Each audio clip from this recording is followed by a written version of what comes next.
Hello. Is this ISMA? Of course. It is not necessary to know who I am. All I want, what is necessary, is to take serious the information that I want to give you under warning.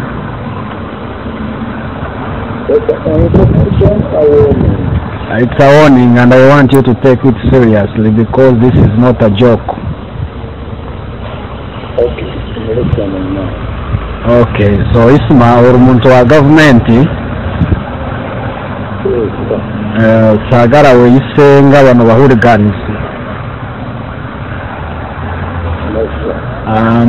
mazena kungambira babine bigende maso ku internet nsonga za airport ozimanyi so yes sagara ogende maso ngo postinga abantu abo njagala wesonyi ensonga za airport zageze mu authority ezibivunanyizibwako mbadde nkusaba obyesonyiwe sagala wefula ennyo hiro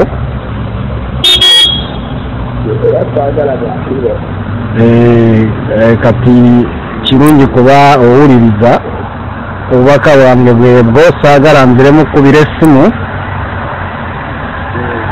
ku nsonga y'emu ontegeera bulungi ontegedde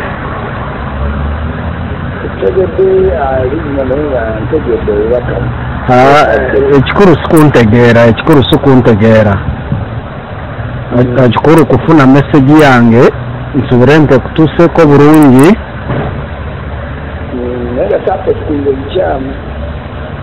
yes bye mwakoze si bibi birungi naye kyenkugambye ceasefire